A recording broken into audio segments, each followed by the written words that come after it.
Bonjour, je suis au Cabel et j'habite au Maroc. Cela fait déjà plus de 10 ans que je suis au Maroc.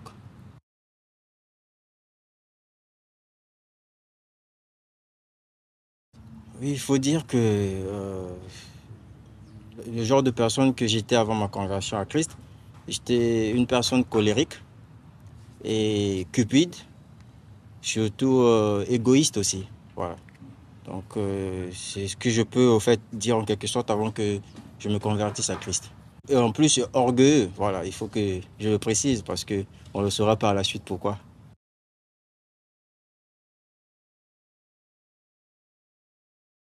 Par rapport à ma conversion à Christ, je ne saurais pas le dire chronologiquement et je vais essayer un peu d'abréger des choses.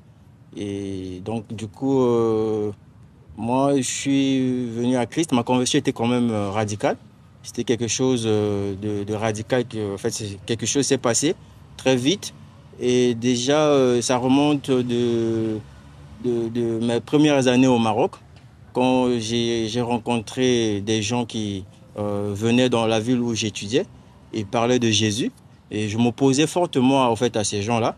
Et je me souviens encore même que une fois, ils avaient invité voilà, le pasteur Moshe avec son équipe dans la ville où j'étais. Et j'ai pu en fait même voler le CD et la clé USB qui appartenait au fait au missionnaire, donc voilà, au pasteur Moshe et puis à son équipe. Et du coup, après, plus tard, vu que j'étais hostile au fait face à tous ceux qui me parlaient de Jésus, et donc quelques années après, bah, je sentais le vide au fait dans ma vie. Comme je disais au départ que j'étais quelqu'un d'orgueilleux et surtout dans les études, bien sûr. Voilà. Déjà à la base, j'avais une vie, je ne manquais de rien. Voilà. Côté l'argent, côté voilà, l'aisance, j'avais tout. Et ce qui faisait que, voilà, lorsqu'on me parlait de Jésus, moi je voyais tous les gens qui parlaient de Jésus ou encore qui suivaient Jésus, c'était des gens voilà, pauvres, quoi. Voilà. C'était des pauvres types, des gens qui n'avaient rien dans leur vie. Et jusqu'à ce que je réalise, c'était en 2015, voilà, et en 2015, où j'ai senti le vide dans ma vie. Et voilà, ma vie ne ressemblait à rien, voilà, malgré tout ce que je pouvais avoir, malgré l'argent que je pouvais recevoir de mes parents en tant qu'étudiant. Mais je sentais qu'il y avait un vide en moi. Voilà, il y avait un vide. Et ce vide-là m'a poussé beaucoup à réfléchir. Donc, comme j'ai parlé des CD que j'avais volés, voilà, lorsque le groupe voilà, des missionnaires qui sont venus dans ma ville d'études, et un jour, bah, j'ai décidé quand même d'écouter au fait ce CD-là. Voilà, on avait trois. Et j'ai décidé d'écouter ces CD. J'ai été quand même touché. Voilà, j'ai été touché au plus profond de moi parce que dans ces CD, le pasteur a touché beaucoup de choses que je défendais au fait. Voilà, c'était des choses que moi, voilà, je trouvais normales. Par exemple, l'occultisme, voilà.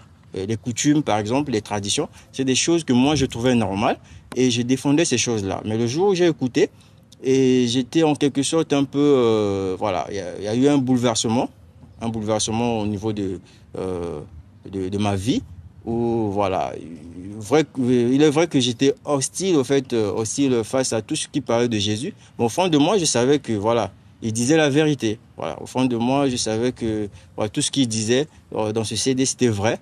Mais par orgueil, je m'opposais. Je m'opposais complètement. Donc, après leur passage, il y avait un frère qui est déjà actuellement dans son pays, qui avait l'habitude de venir. Mais le frère, lorsqu'il venait, je me souviens encore d'une phrase qu'il m'avait dit. Quand il est rentré dans ma chambre, je lui ai donné le temps parce que j'étais dans une chambre d'étudiant. Et il m'a parlé, il m'a laissé parler parce que tellement ma vie, je sentais le vide. Et il m'a laissé parler. Voilà, et je l'ai tout dit. Voilà, je l'ai tout dit, tout ce que je ressentais. Voilà, le vide que j'avais, malgré que j'avais une vie paisible. Voilà, une vie d'aisance, une vie où je ne manquais de rien. Voilà, c'est ce que je veux dire. Je ne manquais de rien parce que tout ce que j'ai demandé à mes parents, je recevrais. Voilà, je recevais. Et du coup, voilà, le frère m'a écouté. Lorsque le frère m'a écouté, bah, il y avait beaucoup d'inquiétudes. Il y avait beaucoup d'inquiétudes, puisque je recevais aussi déjà des avertissements au niveau de ma famille. Et comme quoi, puisque, si je n'évolue pas dans mes études, parce que j'avais rencontré beaucoup de difficultés dans mes études, et ils vont couper toute subvention. Et du coup, j'ai fait part à ce frère-là. Et donc, cette phrase que le frère avait utilisée, il disait que Dieu a un plan pour moi. Voilà, c'est cette phrase-là qui m'avait vraiment beaucoup bouleversé. Parce que lorsqu'il m'a dit ça, il m'a lu le livre de Jérémie 29, le verset 11. Et lorsqu'il m'a lu ce passage, il n'a même pas expliqué. Et tout ce qu'il a eu à me dire, c'était Dieu a un plan pour toi. Voilà. Si tes parents arrivent ils stoppent, en fait, voilà, ils arrêtent de t'envoyer de l'argent, sache-le que Dieu est capable de susciter quelqu'un et Dieu est capable de prendre soin de toi par la suite. Et c'est cette phrase-là qui est restée dans ma tête. Et donc, du coup, lorsqu'on arrive en 2015, voilà, et tellement il y avait le vide dans ma vie, voilà, rien ne marchait, surtout côté études, je tenais beaucoup plus à mes études.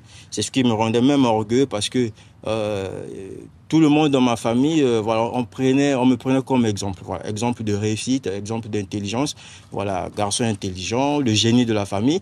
Et je vivais mal mon échec académique.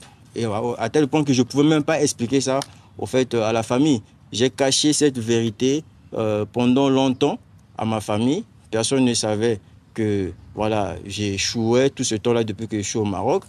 Et seul mon oncle aussi, qui était très proche de moi et qui, par la suite, à cause de ma foi, il s'est éloigné de moi, qui savait quand même. Voilà, qui savait que voilà, il y avait des difficultés, voilà, je rencontrais des difficultés. Et un jour, je quittais la ville de Casa, je rentrais, donc je retournais dans ma ville. C'est dans le bus que voilà, cette phrase-là est revenue encore dans ma tête, que Dieu a un plan pour toi. Et du coup, je cherchais à comprendre quel était ce plan-là. Quel était ce plan-là. Et j'arrive dans ma vie d'études, bah, j'ai repris les CD que j'avais volés. Voilà, j'écoute encore ces CD-là. Bah, en écoutant ces CD, voilà, il y avait, voilà, on parlait de l'occultisme, comment vaincre l'occultisme, comment être délivré, tout ça là. Mais puisque j'étais attaché à ces choses, comment être délivré des coutumes, il y avait des questions-réponses. Bah, dans les questions et réponses, je trouvais aussi mes réponses, voilà. Et du coup, j'ai décidé, voilà, de suivre Jésus. Mais je ne savais pas comment ça va se passer. Voilà, c'est là où j'ai décidé de suivre Jésus.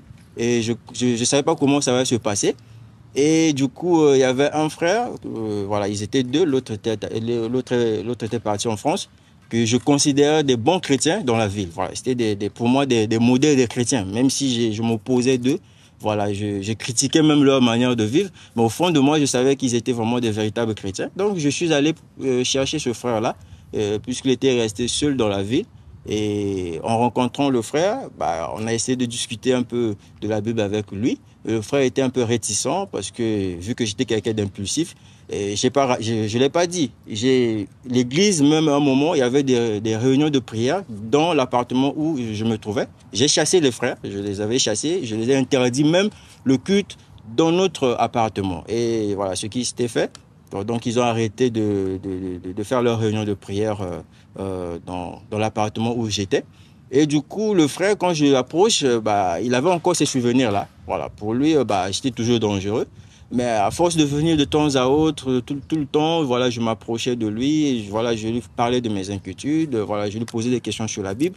Et le frère répondait aussi à mes questions. Et après un jour, voilà, j'ai pris la décision. Voilà, le frère aussi m'a appris comment prier, comment demander à Dieu, bien sûr. Et moi, j'ai pris la décision de demander à Dieu, comme quoi, si voilà, il me donne le diplôme dont j'ai besoin, que je dois présenter à mes parents, moi, je servirai de tout mon cœur, voilà, toute ma vie, voilà, toute ma vie. Et quelques temps après, bah, j'ai passé l'examen à l'école, j'ai échoué. Voilà, j'ai rencontré l'échec. Et lorsque j'ai échoué, j'ai pas réussi à mon examen. Et voilà, je me retrouvais dans la salle de bain. Je me retrouvais dans la salle de bain devant le miroir. J'étais en train de parler tout seul. Et j'ai entendu une voix qui me disait que, voilà, là, tu n'as pas réussi à ton examen. Qu'est-ce que tu vas faire? Tu vas plus me servir alors? Et j'ai répondu à cette question-là. Si, je vais te servir. Je rentre dans ma chambre pour m'habiller. C'était la même voix encore et la même question qui m'est encore venue. Bah, là, tu as raté ton examen. Est-ce que tu ne vas plus me servir?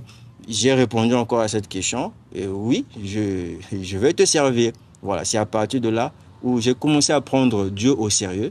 Et parce que ça, j'ai remarqué un changement dans ma vie. Et je vous dis aussi que, voilà, j'ai échoué encore par la suite. Voilà, j'ai échoué par la suite et je l'ai assumé. Et jusqu'à aujourd'hui, voilà comment, en quelque sorte, j'ai rencontré Jésus. J'ai reçu cette conviction-là que voilà, je dois servir Dieu malgré tout, peu importe les échecs. Voilà, je dois servir Dieu. Et par la suite, voilà, ce qui fait que aujourd'hui même avec quelques membres de ma famille, voilà, ça ne marche pas à cause de ma foi. On me traite d'historien. Et voilà. Donc c'est un peu ça ma conversion à Christ. Amen.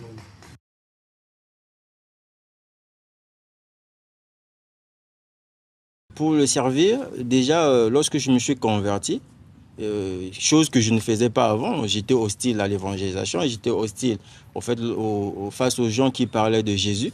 Bah, aux premiers instants de ma conversion, c'était la première des choses qui se faisait remarquer auprès des gens. J'aimais l'évangélisation, comme jusqu'à aujourd'hui, j'aimais l'évangélisation. Je ne pouvais pas garder ma bouche face aux païens, face aux gens qui ne connaissent pas Jésus, mes amis du monde qui ne connaissaient pas aussi Jésus. Je ne pouvais pas garder ma bouche lorsque je me retrouve devant eux.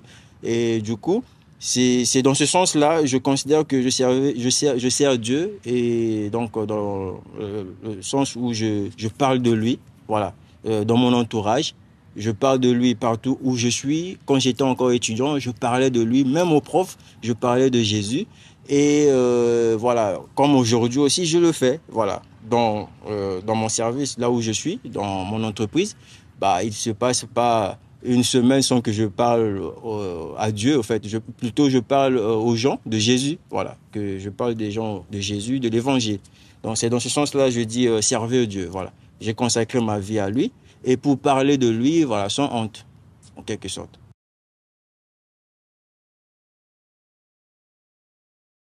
C'est un passage que je peux partager à nous.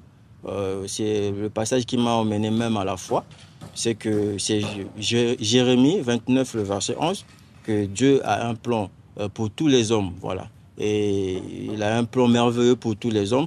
Et moi, c'est ce passage qui m'a amené à Jésus, parce que j'ai compris que oui, Dieu avait un plan pour moi. Et ce plan, c'était pas seulement voilà, me donner la vie éternelle, mais s'occuper aussi de moi. Voilà. Et c'est ce que j'ai vécu, parce que à cause de ma foi, voilà, il y a eu beaucoup de choses qui se sont passées. Voilà, les subventions ont été arrêtées, voilà, au niveau de ma famille. Mais Dieu a continué au fait de prendre soin de moi dans ce sens-là. Donc, du coup, si je peux donner un conseil aux gens, voilà, et aux chrétiens, de faire confiance à Dieu, voilà, de croire que vraiment Dieu a un plan pour tout un chacun de nous, et c'est pas un mensonge, voilà. Et à ceux qui ne sont pas encore convertis, je leur dirais de ne pas hésiter, de donner leur vie à Jésus. Et Dieu a un plan pour tout un chacun de nous. Et ce plan, non seulement pour le servir, mais pour aussi prendre soin de nous. Voilà, c'est quelque chose que je peux dire apparemment.